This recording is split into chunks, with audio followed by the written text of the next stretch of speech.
मेरा नाम मुकुंद दवे है, बेरोजगार हूँ। आपने बोला है कि जो इस्लाम कबूल करता है उससे हजारों गुना माफ़ हो जाता है, मगर मेरे हिसाब से सबका मालिक एक है और एक मालिक होते हुए किसको ये नज़र से देखता है और किसको वो नज़र से देखता है। हिंदुओं को माफ़ नहीं करेगा और जो इस्लाम धर्म स्वीकार करता है उसको माफ़ कर देगा। ये कौन सा ऊपर वाले का कानून है जो मेरी समझ में नहीं आ रहा है। बहुत अच्छा सवाल, बहुत अच्छा सवाल। मालिक एक तो सारे इंसानों के लिए अदल भी एक होता है। बहुत अच्छा सवाल, बहुत अहम सवाल। भाई का सवाल है कि ये किधर क्या मुसलमानों को माफ़ करता है, हिंदू को नहीं माफ़ करता है।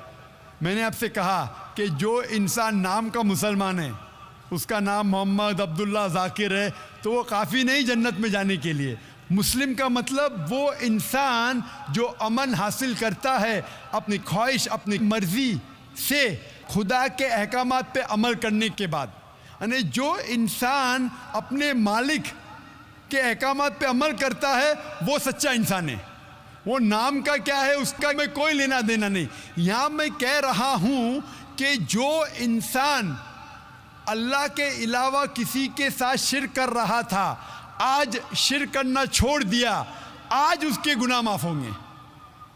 चाहे कोई भी हो, आप भी अगर कहते कि मैं शिर्क करना छोड़ दूंगा, अल्लाह के अलावा किसी और की इबादत नहीं करूंगा, जो हिंदू मज़हब की किताब में लिखा है, और मैं मानूंगा आखिरी पैगंबर मोहम्मद सल्लल्लाहु अलैहि वसल्लम में, चाहे आप ईसाई है, चाहे आप हिंदू है, चाहे आप यहूदी है, आज आप अगर अपने मालिक का कहना मानेंगे तो आपका मालिक आपको माफ़ करेगा। लेकिन अगर आप कहेंगे मेरा मालिक एक, लेकिन मालिक का कहना नहीं मानेंगे तो मालिक कैसा माफ़ करेगा। मिसाल के तौर पे एक एग्जामिनेशन होता है, टीचर सारे तालिबे इल्म के लिए बराबर है।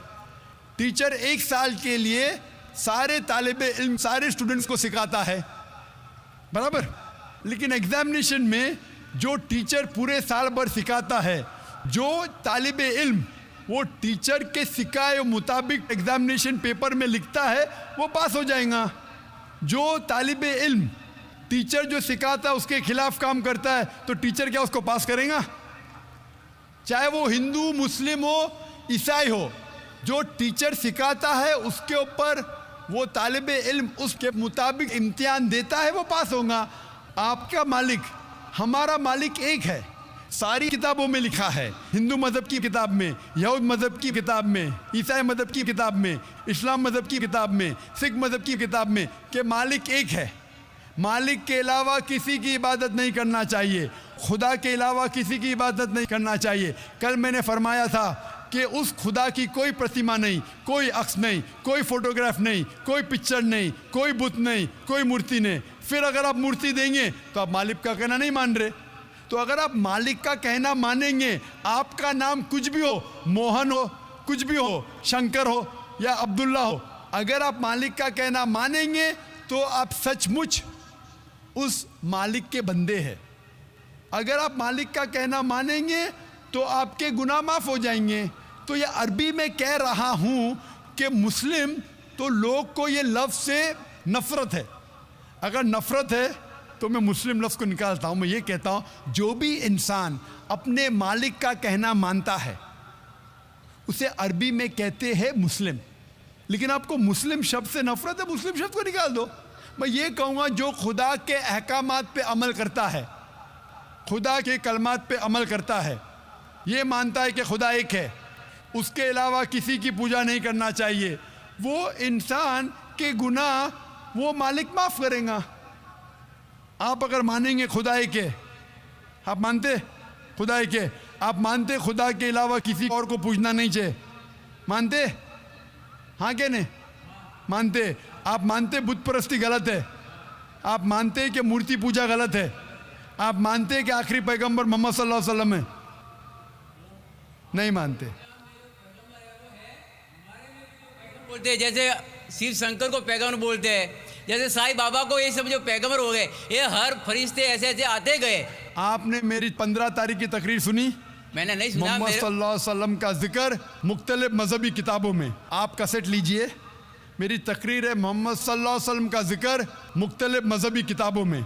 इसमें मैंने साबित किया हूँ कि मजहबी किताब बदलने के बावजूद सब मजहबी किताब में लिखा है कि आखिरी पैगंबर आने वाले हैं। उस आखिरी पैगंबर का नाम है मोहम्मद सल्लल्लाहु अलैहि वसल्लम। आप हिंदू मजहब से ताल्लुक़ रखते हैं? हिंदू मजहब की किताब में लिखा है, भविष्य पुराना पर्व 3 खंड 3 अध्याय 3 श्लोका 5 से 8 में लिखा है भविष्यवाणी मोहम्मद सल्लल्लाहु अलैहि वसल्लम की।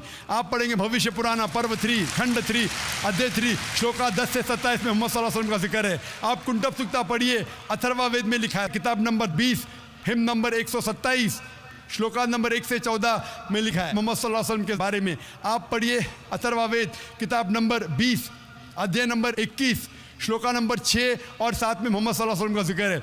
मोहम्मद सल्लल्लाहु अलैहि वसल्लम का जिक्र है साम वेद में अहमद जैसा, साम वेद उत्तर चिक मंत्रा नंबर 1500 लिखा है। यजुर्वेद में अध्याय नंबर 31 श्लोका नंबर 18 में। आप पढ़ेंगे ऋग्वेद किताब नंबर 8 अध्याय नंबर 6 वर्ष नंबर 10 में। आप अगर पढ़ेंगे अथर्वा वेद किताब नंबर 8 अध्याय नंबर 5 श्लोका नंबर 16 में मोहम्मद सल्लल्लाहु अलैहि वसल्लम के बारे में अहमद लिखा है। अथर्वा वेद किताब नंबर 20 हिम नंबर 126 वर्ष नंबर 14 में कई जगह लिखा है नाराशंसा। नाराशंसा मतलब वो आदमी जो प्रशंसा के लायक है। इसका अरबी में तर्जुमा होता है मोहम्मद। मोहम्मद सल्लल्लाहु अलैहि वसल्लम का नाम से जिक्र है हिंदू मज़हब की कई किताब में। ऋग्वेद किताब number 1 hymn number 13 verse number 3, Rigveda किताब number 1 hymn number 18 verse number 9, Rigveda book number 1 hymn number 106 verse number 4, Rigveda book number 1 hymn number 142 verse number 3, Rigveda book number 2 hymn number 3 verse number 2, Rigveda book number 5 hymn number 5 verse number 2, Rigveda book number 7 hymn number 2 verse number 2, Rigveda book number 10 hymn number 64 verse number 3, Rigveda book number 10 hymn number 182 verse number 2, Yajurveda chapter number 20 verse number 55, Yajurveda chapter number 20 verse 37, Yajurveda chapter number 20 verse 57, Yajurveda chapter 21 verse number 31। मैं सिर्फ हवाले दे सकता हूँ आपकी किताबों में से सिर्फ घंटों तक, जिसमें लिखा है मोहम्मद सल्लल्लाहु अलैहि वसल्लम आखिरी पैगंबर है। आज जो इस्लाम कबूल कर रहे हैं उनको ये समझाओ कि इस्लाम धर्म क्या है। उनको वो समझ में, मेरे भी समझ में नहीं आ रहा था इस्लाम बोलते किसको है। आपने कहा कि जो लोग इस्लाम कबूल कर रहे हो उन्हें समझाओ इस्लाम धर्म क्या है। आप नहीं समझे, वो लोग समझे इसलिए तो इस्लाम कबूल किए। आप भी समझेंगे तो आप भी कबूल करेंगे। ये 10 रोज़ा कॉन्फ्रेंस जो था, हमारा मकसद था बताने के लिए सारे इंसानों को इस्लाम क्या है। ये मीडिया जो इस्लाम को पेश कर रही है ये तोड़ मड़ोड़ के पेश कर रही है। हमारा मकसद ही था बताने के लिए सारे इंसानों को इस्लाम क्या है। अगर आप इस्लाम को नहीं अब तक जाने तो बेशक कबूल मत करो। जब भी पहचान लेंगे इस्लाम को तो इंशाअल्लाह आप भी शहादत देंगे। मेरी दुआ है अल्लाह सुब्हानहू व तआला से, उस मालिक से कि आपको हिदायत दे कि आप ये माने कि अल्लाह एक है, अल्लाह के अलावा कोई माबूद नहीं और मोहम्मद सल्लल्लाहु अलैहि वसल्लम आखिरी पैगंबर है। मैं कहूँगा वॉलंटियर से कि आपको मेरी DVD दे, मोहम्मद सल्लल्लाहु अलैहि वसल्लम का जिक्र मुख्तलिफ मजहबी किताबों में, उसमें सारे हवाले हैं। और एक खुसूसन तकरीर है मोहम्मद सल्लल्लाहु अलैहि वसल्लम का जिक्र हिंदू मजहबी किताब में, सिर्फ हिंदू मजहब में। आप उसको देखो और इंशाअल्लाह आप इस बात को तस्लीम करेंगे आज नहीं तो कल कि अल्लाह एक है, उसके अलावा कोई माबूद नहीं और मोहम्मद सल्लल्लाहु अलैहि वसल्लम आखिरी पैगंबर है।